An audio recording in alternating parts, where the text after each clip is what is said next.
And recording is done. You guys can see my screen. Okay, let's kick this off. Well, hello everyone. It's Alan Mourgues here at CrowdField, and today I'm actually very happy to have Mike Adams with us. Mike and I go way back, some 15 years ago. Mike, this is a bit of a personal story. You may not even remember this, but 15 years ago, you and me were having a coffee in a freezing morning in New Plymouth. And you were telling me a bit about the consulting scene in New Zealand, and you gave me a bit of a push to try it out. You were spotting some opportunities, and cut the story short, I quit my job, and a few days later, I was on a plane to the US. I landed my first consulting gig. So the rest is history. Yeah, I do. I do remember having the conversation. You remember that. So I do. yeah, man, I'm very fond and obviously thankful for that encouragement. I'm really loving the consulting path. It fits me really well. So again, today I'm very happy 15 years later to be sitting here with Mike. Mike is a wealth of expertise here. So he's going to be talking today in this topic, numerical simulation.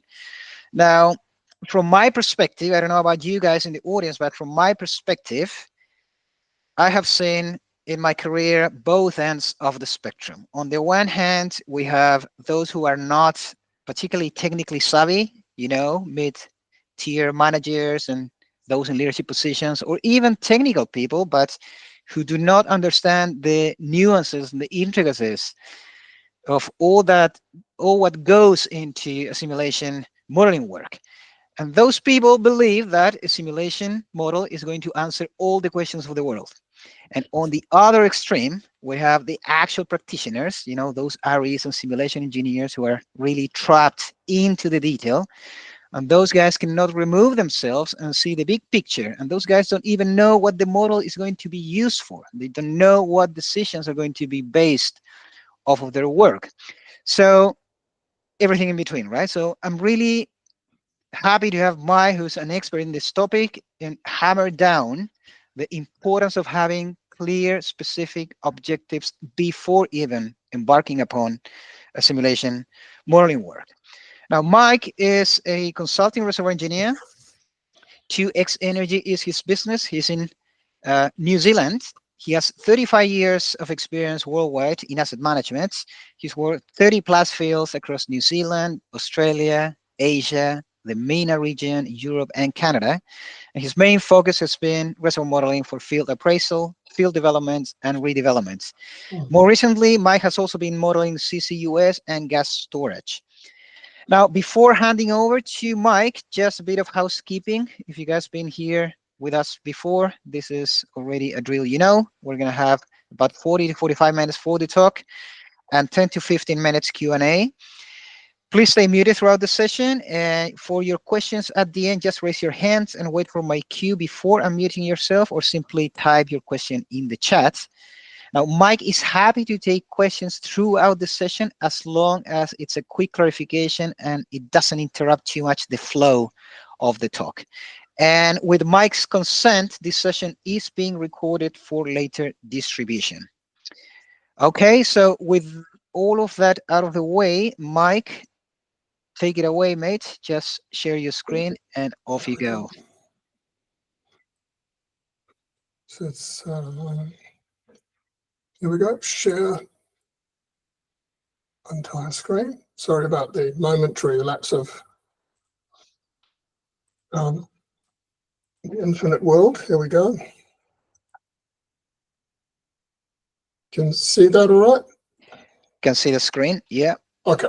All right. So what we'll start with is I have deliberately chosen a very simple template in PowerPoint because often I'm not trying to make it glitzy. I just wanted to get things dumped, and I didn't want to have it all branded, and I just wanted to have something that has simple, clear message. And so this is, so I'm saying there's not going to be a lot of fancy pictures and backgrounds and crap. It's just going to be simple. What I wanted to talk about really is I'll show you why I'm talking about this stuff, but it's working as a consultant, and I think Alan will probably echo this, is that by and large, you don't get asked to come and solve the easy problems. They've got staff who does that. most companies. They ask you to solve the more difficult problems, and it's a hard-won lesson that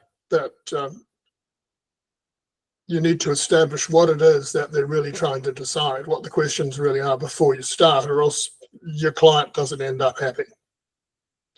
And you end up taking too long, or you, in the case of some of my earlier works as a consultant, I would start on the project with what they said the objectives were. And this is the classic consultant dilemma.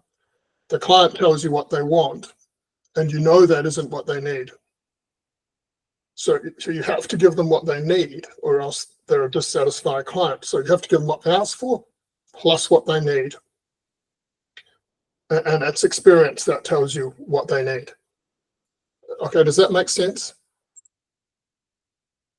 Okay, so we're going to talk about some basic principles in reservoir modeling, and we'll talk about why we do it. We're also going to look at some examples of, I'm only going to use 3 because you can, and those 3 are quite different. One's an appraisal, one's a field that's under development but has an expansion phase underway. So you've got to match existing development plus see what else is left.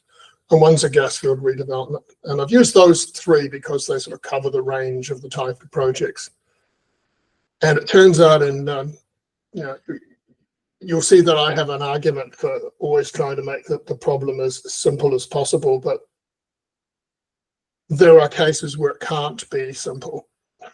And that's what you'll see for the case of the Halfdan in particular in Denmark. It's not a simple problem, but it's a fantastic project to work on. Okay, so I'll start with some basic principles. And I'm going to start with why am I giving you this talk in the first place? And I think the key message is, you can see that I'm saying that modern software data management tools, they make it really easy to build reservoir simulation models. I mean, and it really does. It makes it really easy to go ahead and just do something. So that means you can build models for more tasks than we used to 20 years ago. And I'll use the obvious one, which is pressure transient analysis. Used to be all done with analytical tools, and then you've got something like Sapphire comes along, which does a fabulous job. It has a simulator underneath, so you can use analytical tools, and then the simulator generates the result back, and you can see if your model works. Very powerful tool, and in fact, if you wanted to get one easy to start simulator to test a small problem, Sapphire is probably the best one, because it's, even though you think it's a well-tested analysis, it's actually much more. Okay, I'll just point that out because we would never have used a simulator for that kind of approach in the past, but now you do. And there's lots of front ends onto simulators that will let you run one without actually touching the code. And that's like in Patrol or even P Navigator now. Okay, so what happens is because you can doesn't mean you should. So I see lots of models with meaningless data, complex assumptions, and poor grid setups that actually make the models really difficult, or in some cases impossible to history match. And when I say this, I haven't put it in the presentation here, but when you're history matching, you should never do well-based modifications, around the grid. You can obviously change your well PIs and things like that, or completion intervals if you have a justification for it, but grid properties, global modifiers only, because if you want to change them, you have to change your interpretation of why those parameters are the way they are. And you do that because if you change a well-based property, it doesn't tell you anything about what's happening away from the wells. And that's really what you want to know generally, is what's away from your wells. My little digression. So just because you have logs at 6-inch data resolution doesn't mean you should have models with 6-inch layers. And I see this all the time. I'll show you one in a minute. Assistance history matching encourages this behavior because you can force a match. And when you get 500 matches, what do you use? Generally, I'm not saying assistant history matching is bad. It is. It's good. You just have to be careful what you're using it for. Okay. So that's why I'm having the talk. This is my example. So if you look at the model on the picture in the top right here, this is 400 plus layers of 15 centimeters, and the aerial blocks are 25 meter by 25 meter. It's trying to model water movement into a gas field, and what it means is those 25 meter blocks, they don't fit, so you never get the coning at the right place, because the blocks have got all this fine layering in one sense, but not in the one that you really care about, which is the lateral sense. So you actually get and this obviously takes a great deal of time to run. When this model was reduced to 20 layers, it actually gave a better history match, and it ran in a tenth of the time. And that's the kind of stuff you run up against all the time. This has literally been handed over from the geologist. The reservoir engineer has gone, okay, that's great, I've got this thing, I'll just use it, because you've got computing horsepower that lets you do it. So you do it without a lot of thought about what the objectives are. The second one down here is this is assisted history matching, and it's actually not a bad match. So you've got different wells. These are pressure matches to 4 different wells. You can see them. There's 1, 2, 3, and 4. And there's about 200 runs in there. Which one are you going to use? Which ones are you going to use? And there are ways of doing that. I just want to point out that this is actually far more complicated than it needs to be. This wasn't that hard a problem to solve, but nevertheless, it's kind of cool though. So I guess the key point of these 2 slides is just because you can doesn't mean you should. Software and the computing hardware we have lets you do things. Doesn't mean you shouldn't do it, that you should do it. So let's go back to some basic principles before we go into simulation. And the reason I'm pointing this out is because I think of reservoir simulation as being the integration of everything we know or don't know about a field.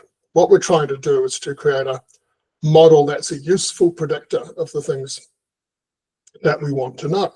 It's a decision-making tool. If you combine a bunch of knowns with a bunch of unknowns, you come up with something that must, by definition, be less defined than the knowns you started with. But that doesn't mean it's wrong or not useful. In fact, it's very useful to know what the range of outcomes can be from the things you don't know, or the things you've assumed. The corollary of that is that using fewer unknowns usually leads to better defined predictions. So if you don't know something, don't include it if you don't have to. An easy example of that would be, you start with some basic relative permeability curves. Don't assume things like imbibition if you don't have to, and keep them really simple. Set for one set of PVT until you have to change it. Those are the sort of things you can do that keeps your model simple, makes it run, and you can find out whether you need that complexity. And the reason you don't want complexity is because it slows you down. Simply going from a black oil model to an equation of state can make your run times up to 20 or more times worse than they were before. And I see equation of state models run almost routinely on gas condensate fields now. And there's no need for that. You can run a perfectly good, dissolved oil, gas, vaporized oil model and black oil and get exactly what you need to see. You don't need to run that equation of state, depending on what the question is, but generally you don't. So reduce your complexity, start simple, add detail as you need it. This is this principle of Occam's razor, which is use the simplest model that you can that adequately matches your reservoir. That's how I like to think of it. And it might be that sometimes that's really simple, and it might be that sometimes that's not simple at all, which we will see. Okay. We want to run models fast because we want to run more than one model. We know that reservoir models are wrong. It's just a matter of how wrong. That doesn't mean they're not useful. Okay, on this slide, I was going to do a description about what material balance actually is, because I think we should remember that what a reservoir simulation tool is that it is actually a multi-cell material balance tool. And the difference is that a single cell material balance has no location information. It can't tell you where things are. That's why we use a simulator, because it can tell you where things are. And I guess the key message on this one is we think simulators are really smart, but they're not. They're just a bunch of added together material balance cells. And they don't track the movement of fluids within your grid block, only between grid blocks. And I've made a comment here because the Eclipse VE runs do track fluid levels in a comp block, but that has another consequence. So before you jump into reservoir simulation, you really should know what the answer is before you start, or think you know, and that's what your analytical tools are all about, or simple sector models. You should have a feeling for what the answer is going to look like before you start. Now, you might be wrong, but you should have a feeling for it because it helps you set up the models. Okay. So taking Alan's lead on trying to use an AI as a tool, as an assistant, I asked it and said, why do we use reservoir simulation modeling? And it came up with this. And I think the key line is the one at the bottom. Think of it as a high-tech crystal ball for petroleum engineers, giving them valuable insights before drilling a single well. And I'd say it gives you insights that you can test ideas in a model before you have to go and test it with a drill bit. Or in a well. That's the simple tool, simple use of it. It is a decision-making tool. So this is my first go around at what sort of objectives, high level, very high level objectives are appropriate in each part of the reserve resources maturation cycle. And this is these things here: exploration, appraisal, development, management. They come mostly from the SBE reserves guidelines. I mean, this is your speculative resources, contingent resources, and reserves. And they have, what shall I put it here? And they have actually got a different sort of question that you have to ask at each time. And as you go through to the right, we acquire more and more data, and I think it would be fair to say you get an increasing quantity of data to the right, and you also get data to history match as you go more to the right. And that means that the reservoir models will become more useful and more reliable as you move to the right of this picture. So as you get into the late life, into field life, you should have pretty reliable models and things that you can put a lot more faith in, and with a better definition of outcomes. And it might be that the range of reserves, becomes very narrow. Obviously, it's fairly apparent, and that would be the case because you're towards the end of field life. But in that sort of post-development, you've got startup, you've got a few years of production. I mean, things get pretty good on how your models work and how useful they become. And I've put in here the types of tools you could use at each stage here. And I really like pressure transient analysis and rate transient analysis, flowing material balance. They're really good tools, given that we now have, in most new developments, you'll have downhole pressure gauges, and it's an invaluable resource for finding out what's going on in your wells and for supporting your reservoir simulation. Okay, so let's go and have a look. What have I got next? Right. So what's this? I talked about your objectives, and I guess the key questions before you even get into what the objectives are is, who's the study for? I've got this. So these are my three basic ones. You could think up more. They're just examples. But the important one here is and this came to me, I was thinking about some of the projects I've worked on as a consultant, and I thought, what are other questions that you need to ask? And the most important one I find is, who's the study for? Because that drives everything. You know, if it's a joint venture, I mean, depending on your joint venture, you actually find that it's going to be subject to extensive peer review. And so technical rigor is more important than speed in most of those cases. You know, if you've got a good functional joint venture, I mean, they are your technical rigor, and they will ask you the questions that dissect your modeling and find the holes. Whereas management won't generally do that. They just want to know what they need to know to make a decision. You know, what is the value of this project? Do I need to can it? Do I need to move forward? Do I need to sell it? Do I need to buy it? And an example of that would be when you've got a merger and acquisition team, and I think I've certainly been in data rooms in Australia where the norm definitely seems to be the case that you don't actually get an ability to take away the reservoir model. You know, if you're looking at an existing field that you're trying to buy into, there's a reservoir simulation model. They'll let you sit down at a terminal and play with it or see the results, but you can't take it away and do your own work.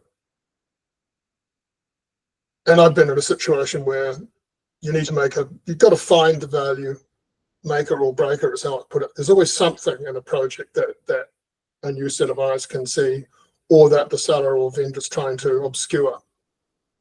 And it might be technical, or it might be commercial. And if it's technical, then it's the reservoir engineer's job to find it. And I found that one really useful way to do that is to build a reservoir model.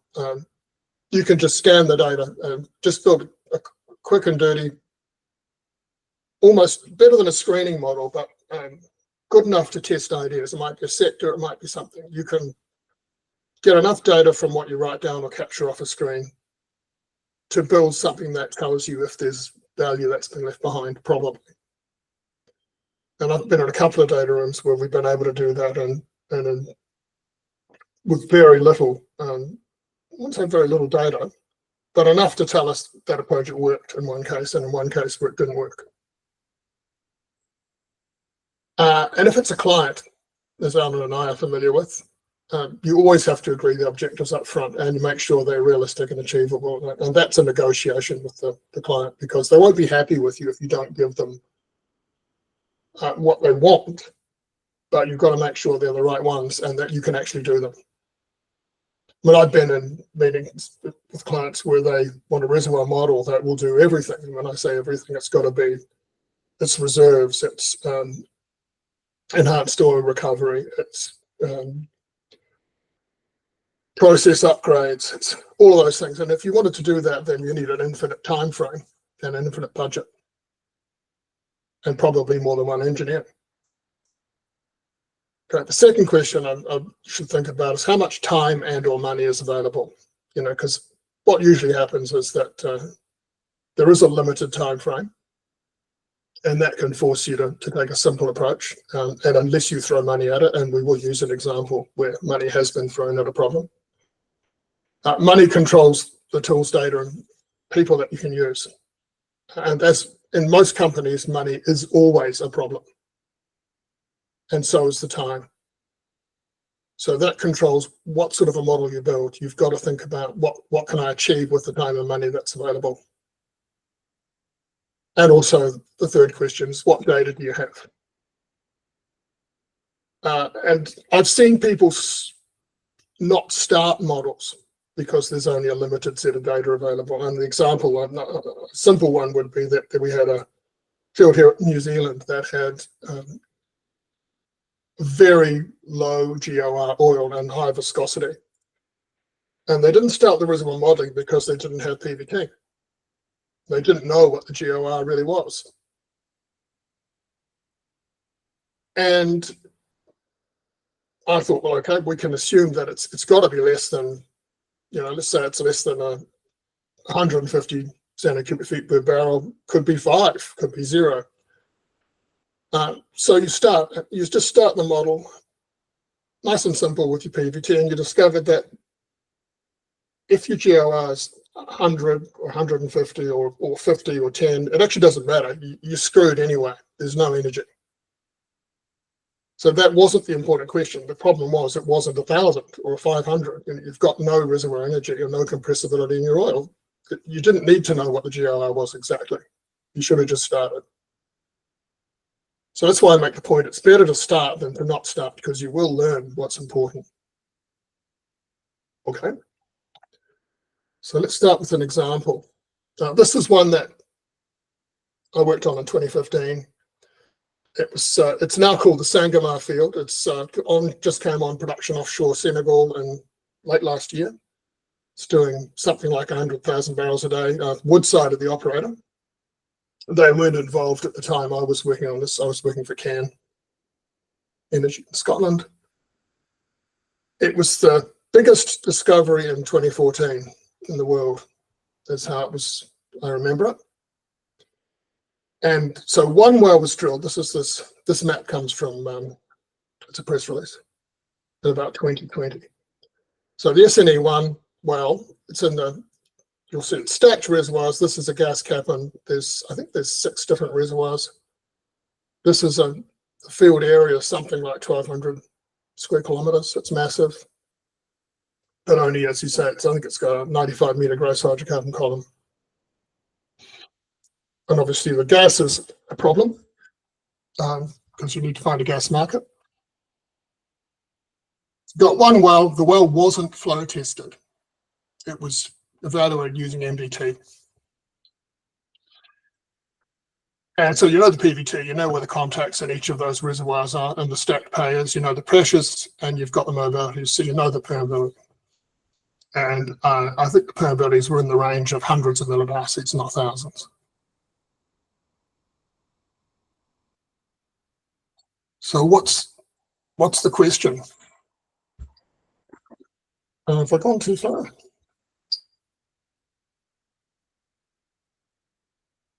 Yeah, so the question is, okay, what would that SNE1 well have produced? What could it have produced? And is that interesting? That's your first question. I think everyone sort of got the feeling straight away that the rates would have been interesting, and certainly if they weren't interesting, you'd just put a high angle horizontal through the section. And this is a cross section through the reservoir model that we came up with. And I just wanted to point out that these are all the individual reservoir sections. This is the white is the non-pay. So it's reasonably complicated. This is obviously based on good quality seismic, and obviously this isn't right, but you can see that the individual units are quite well defined. This bottom one is, I think, the doesn't have the volume. This is your gas column here, and obviously as you get up here, this is all gas. But the point was, so what have you got? What's the rate? What's the range of contingent resources, and what do you need to know to narrow that down? And what's the best appraisal approach? And this was actually the most important question. The idea was, if this stuff looks good, and it did, you don't have to be particularly clever to figure that out. The sector model straight away showed that it was going to be okay.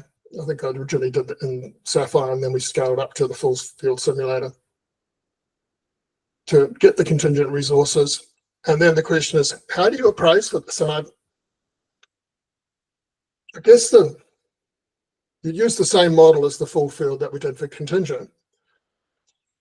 And we had, to cover the area, we needed something like, I think it was 48 wells, which ended up being something like 12 hubs, 12 manifolds, and they're horizontal wells being drilled out. So it was the notional development plan at the time, because that's how you cover this huge area.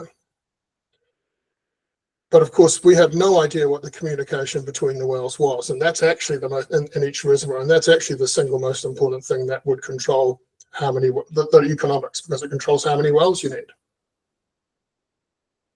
So I put the highlight on here because that turns out to be the most important question on determining the value of the project. How many wells do you need to get that sort of commercial rate? and how long will it stay for. And obviously, because it's an oil development, what's the strength of the aquifer? Do you need water flood? Which you do.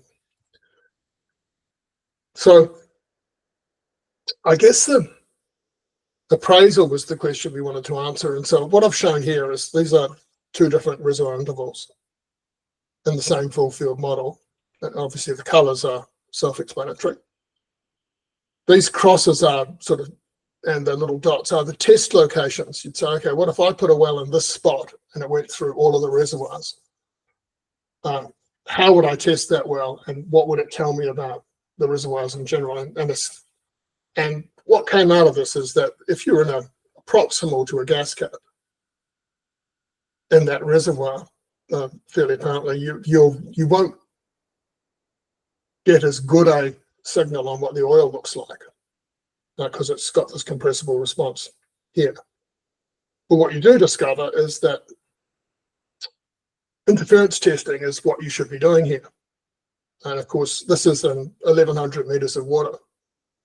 How do you interference test subsea wells in 1,100 meters of water? I mean, is it a silly idea? Is it even possible? And in 2015, a new technology had just been put out by XPRO. I think it came out in 2014. And it was this, they call it a CAT system, where you actually put a pressure gauge across perforations, P and A above and below it, but leave the perforations open, and it transmits the signal up through the casing to the wellhead. So if you leave the well sitting there abandoned, but with a transmitter on the seabed, which picks a cable connecting to the casing. Even the casing can even be cut off, and the wellhead can even be gone. But it leaves a transmitter that you go and query with a radio signal. Sorry, I think it was even this hydrophone. And you had to rely on the batteries in the downhole system and the battery and the receiver on the seabed to last and give you the signal. So that's what was installed in the appraisal wells. And the simulation modeling told us that where we could see a signal, where we couldn't see a signal, and we were confident that we could see at least 4 kilometers. And so we placed most of the appraisal wells are 4 kilometers apart. But it turns out you can see that clearly, and that you could have gone twice that far. And so what the net result of it was, have I got a result? No, here we are. That by designing the appropriate appraisal program using the reservoir simulation to tell us that interference testing was what we needed to do, we reduced the number of wells from something like 48 to about 32, I think, in the development. And I think the current development that Woodside's got in place is something like 30. So it was the single most important thing in changing the design and value of that project. And it was possible to do it from one well because you told them what information you needed to make the development clearer and cleaner. As you'll see, it wasn't actually a simple model, but it kind of was because it's based on the properties from one well. So there's some assumptions about the geological environment the sands were laid down, and that will drive the way the properties develop. But there wasn't a huge variation other than trying to predict where the breaks were.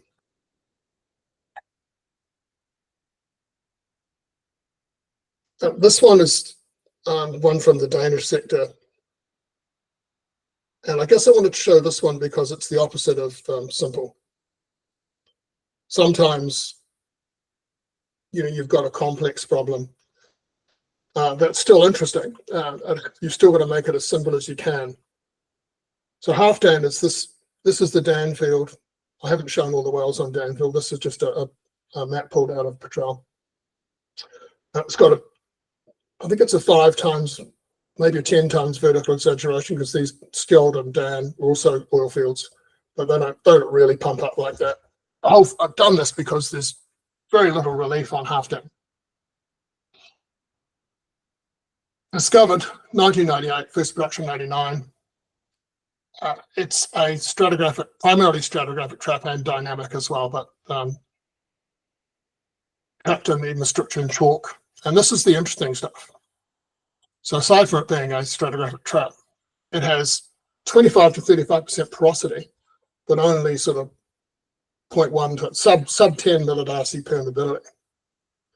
So to make that work, you have to drill horizontal wells. And at the time we were looking at this, which was in 2004, 2007 was the project range, there were 53 horizontal wells in this reservoir in here. 53 drilled from 2 platforms. And the shortest was 3 kilometers, most are 5 kilometers. You have something like 340 kilometers of well in the reservoir. And I've never worked on a field like it before or since. I mean, it's so much data, but the way it worked is these wells were drilled roughly, I think they're roughly 500 meters apart. And they produce for 3 months, 4 months, and then every second one gets converted to a water injector at that point to create the pattern flood. And the way they're done is that they are acid stimulated at the far end, so the stuff that's away from the heel, and then fracture stimulated in the half that's accessible. But did that work is one of the questions. Okay, so let's have a look at the production rates. This is what we were doing. FTP4 was what the project I was working on, was to expand this out and keep that plateau going. And we did manage to get it down back up to 120,000 barrels in 2009, I think. Oil rate, gas rate. You can see the GORs are higher than expected, which would suggest water flood wasn't working as well as we'd hoped, perhaps. But the water cut wasn't building as expected either. It turns out this GOR is from some key wells. So what did we do? Objectives. Phase 4, we're trying to find out where we need additional development wells in the pattern, find out where the how the current pattern's working, and what are the water injector wells in particular. That's the ones that we did this fracture and acid stimulation on. Did that work? And we wanted to evaluate any improved recovery technologies. In this case, the focus was on WAG and carbon dioxide injection. And we wanted to look at the need for additional infrastructure. Do we need more platform slots, separation offshore for the increasing water cut, gas lift, increasing gas lift with the water cut as well. And because it was a joint venture project and there was a regulatory time frame as well, they had a fixed time frame of 20 months. But effectively unlimited money and people were made available because it was the most profitable field in the Danish sector at the time. And so we did a range of things. This is the modeling approach. But I guess the key thing that's not on here is that when you look at, you have unlimited approach of money, and you want to answer to evaluate the performance of the current development wells and the water injectors in particular.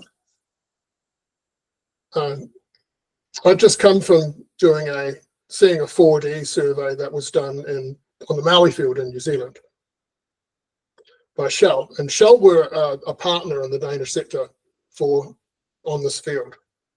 So we called on their expertise to do some modeling to test whether it was a good idea to do 4D on Halfdan. And it turns out that they recommended it was. These guys did their study, and that they thought that we would be able to see where water was injected and where it had gone. Not least of which because it's high porosity and there's not a lot of structural or stratigraphic variation in the chalk. So, I mean, you'd expect it to work. Did it work? So the approach that we did for this modeling is we broke it into 3 different types of model. So we've got the regional model was the one that I worked on, which had all the fields in it and trying to work out the pattern and looking at whether the water injection was behaving the way you would expect it to behave, whether it was broken, where did it not work, or if it did work. Half Dam Northeast was there's a gas field sitting to the northeast of the field in this reservoir, flame reservoir. So it was looking at that. When do we get onto that? How do we control gas coning and cusping? And so that's a sector model that was run. And then we had a high-res model, which was looking at just a little tiny section of the field, looking at what we could do to improve oil recovery and manage the timing of conversion, the optimization of the conversion of water injection. But this was like a high-res sector. That's the one that we ended up doing WAG and all sorts of stuff in this. And it could have gone on forever. It was quite interesting. But ultimately, that's what led. They do carbon dioxide injection now in that field. So this is the reservoir model initialized. And I just wanted to show you this because, I mean, there's a whole lot of the amount of work that goes into this kind of modeling is phenomenal. But you're trying to initialize with the water in the right place and the oil in the right place. And I guess I want to show you you can see how much of it's driven by, we've got effectively a free water level. They had a team of 5 specialist petrophysicists who worked in the data sector trying to figure this shit out. Unfortunately, because we'd come along and we were in phase 4, I didn't have to do anything except implement it in the model. But it's I just wanted to show that there's remember that we're looking at these super fine layers. We're trying to get into this red stuff. I mean, it's all rotary drilled. It's all incredibly important that you initialize and get everything in the right place to start with. But you have got an enormous amount of data from those wells.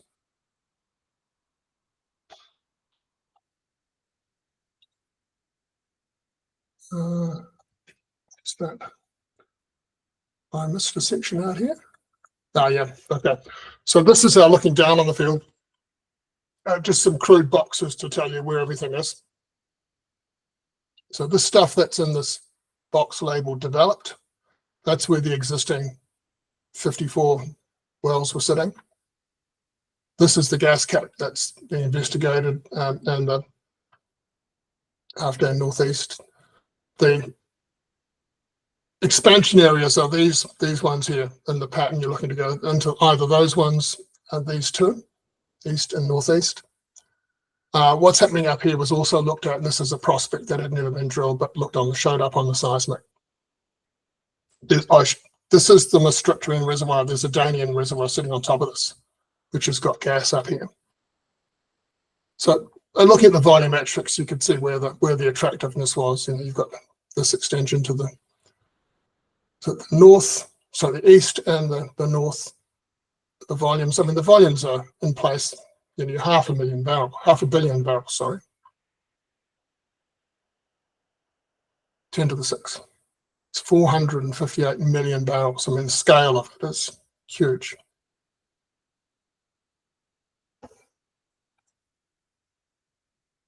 Okay, so what I wanted to try and show is if you get your reservoir modeling right, this is the well pattern sitting on top of the spectral decomposition. And you can see these sort of white spots, the blues, the injectors. And you can see that there is kind of these white spots that conform with the injectors. So in terms of a 4D, I don't think I've ever seen a better one at this sort of scale. I mean, given how many wells we've got here. What you can also see is there's a section through here where it doesn't work. There's some breaks in that injection pattern. And there's a few bits where it's a bit cloudy. So you'd say is that injection pattern working properly in this section here? I'm not going to go over here, but you can go through it and try and look at each of those wells and figure out which ones you need to maybe go and re-stimulate or re-acidize. But the idea was to look and say, okay, we can see something with the wells. So this is not looking at the simulator. That's taken the wells away. I was just put it there so you could see with and without the wells. Oops. Just to see that it does actually line up. You're not fooling yourself. The wells do follow the white lines. Okay. History match on the regional model, which is the one that has all of the wells in it. And it's constrained on voidage. So we didn't force it to go onto gas, oil, or water. We just did it on voidage. And you get something that's not bad overall. Obviously, there's some differences in our water cut history. The models are good at the end, not good in the middle. And if you look at individual wells, you see that it was broken in some wells, but perfect in others. But overall, there's no global there's only global modifiers, nothing local.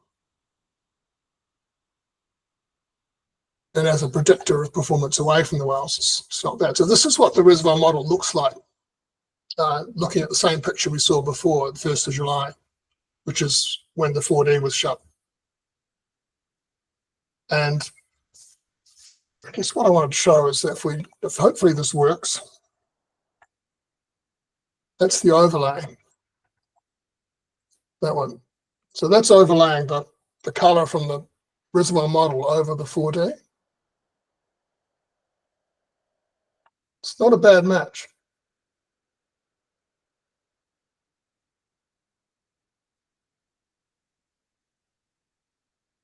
So we were pretty happy with that, showing us where things didn't work. You can see this section through here, the water injection's not working,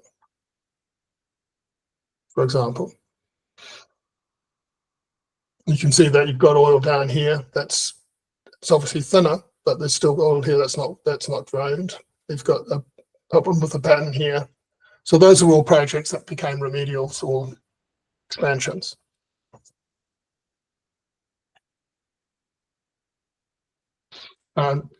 Just show that's what your forecast for the outputs look like. We ended up, it actually did way better than this. In our forecast, we thought we'd be spiking up here on that well. And in practice, we actually got back up here. It's near to 120,000 barrels.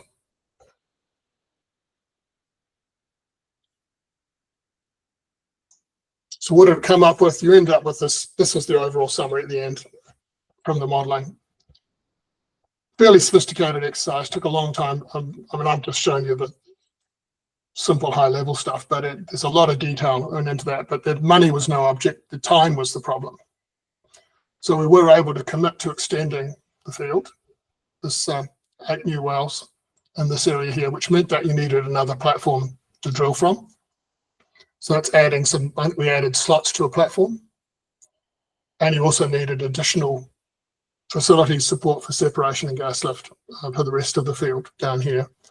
And there was some remedial action in the ones that didn't work. Ended up being essentially a $1.2 billion project. In value, here we are, total capex, 1.1 billion. Certainly the largest thing I've ever worked on.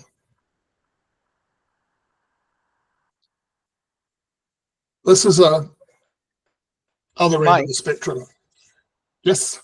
Yeah, sorry to interrupt you, mate, but I think we're going to be running out of time fairly soon. Oh, okay, sorry. So we're going to break it there. I mean, that half done, I mean, what a beast of a project. Thanks for sharing that example, mate.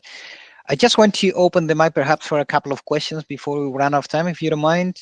Okay, yeah, I just want to throw one more thing at you, which I think I'll just skip through, Tariki. I mean, it's simply always trying to show us the framework. You build your framework first, spend the time figuring out what the structure is before you go modeling.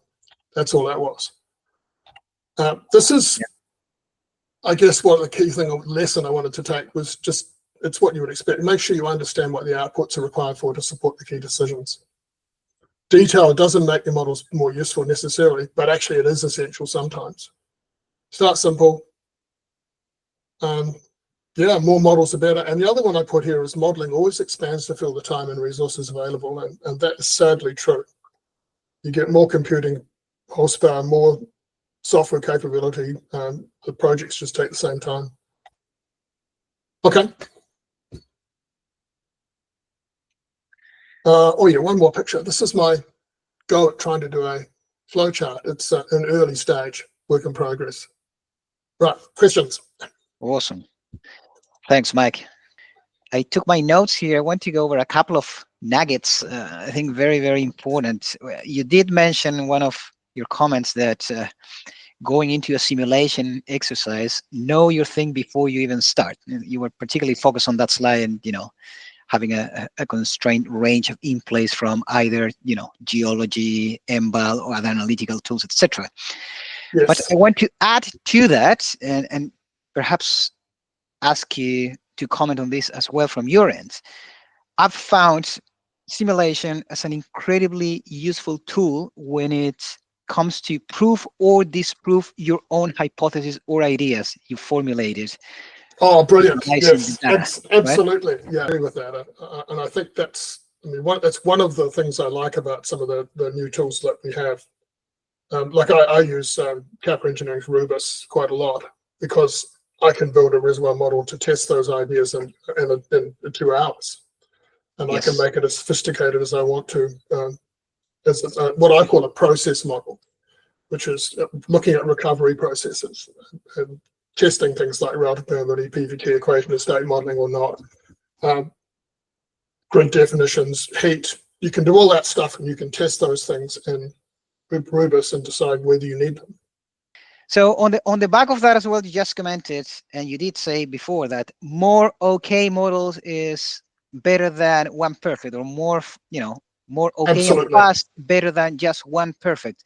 So is this kind of also related to what you would think about a deterministic versus a stochastic approach? And it's better to have a bunch of suitable history matching models, or not necessarily? No, that's not necessarily. So I'm a big fan of the experimental design type approach, where you look at the things, you figure out what you think is important, and that involves going back to the modeling you were just talking about. And you might think, okay, these are the things I don't know, or I think that are important in the modeling. And you test them with experimental design.